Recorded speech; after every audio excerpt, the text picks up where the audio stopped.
Hi. தோட்டத்துக்கு போயே ரொம்ப நாள் ஆகுது அப்படின்னு சொல்லிட்டு மார்னிங் போய் பார்க்கலாம் அப்படின்னு சொல்லிட்டு வந்திருந்தோம். ஏன்னா வீட்டில் தம்பியை பார்த்துக்கவே டைம் கரெக்டாக இருக்குது. வந்து பார்த்தா நிறைய அப்டேட் ஆகிருக்கு. நிறைய செடியும் போட்டிருக்காங்க. கீரை எல்லாமே வந்து பார்த்திங்கன்னா அந்த பழசு எல்லாமே ஹார்வெஸ்ட் முடிஞ்சிருச்சு. இப்போ புளிச்சக்கீரை, தண்டிக்கீரை, அப்புறம் பொன்னாங்கண்ணி கீரைன்னு நிறைய போட்டிருக்காங்க. அதெல்லாம் நான் உங்களுக்கு அடுத்த வீடியோவில் காட்டுறேன். இந்த புடலங்காய் பார்த்திங்கன்னா இதுதான் ஃபஸ்ட்டு ஹார்வெஸ்ட்டு. அதில் பார்த்திங்கன்னா அவ்வளோ ஒரு 5, 6 காய் இருக்குது. எல்லாமே வந்து ஹார்வெஸ்ட்டுக்கு ரெடியாக தான் இருக்குது. இன்னொரு 2 டேஸ்க்கு அப்புறம் பறிச்சுக்கலாம் அப்படின்னு விட்டாச்சு.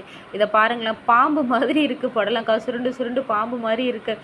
பார்க்கவே அவ்வளோ ஒரு ஹாப்பியாக இருந்துச்சு. ஏன்னா சின்ன சின்னதாக பார்த்துட்டு போனோம் போன வாரம். இந்த வாரம் பார்த்திங்கன்னா அதுக்குள்ளே இதெல்லாம் ஹார்வெஸ்ட்டுக்கு ரெடி ஆகிடுச்சு. அப்புறம் முருங்கை மரத்தில் வந்து சின்ன சின்ன கிளையிலே நல்லா பிஞ்சு வைக்க ஆரம்பிச்சிச்சு. இந்த செடியெலாம் வந்து வீட்டிலேருந்து நாங்கள் எடுத்துகிட்டு வந்து வச்சது தான். நாட்டு முருங்கைக்காய் இருக்கும்ல, அதெல்லாம் சும்மா கட் பண்ணி எடுத்துகிட்டு வந்து வச்சது தான். அது இப்போ காய் வைக்கிற அளவுக்கு ஆகிடுச்சு. இந்த சைட்லாம் பாருங்களேன், எல்லாமே புதுசாக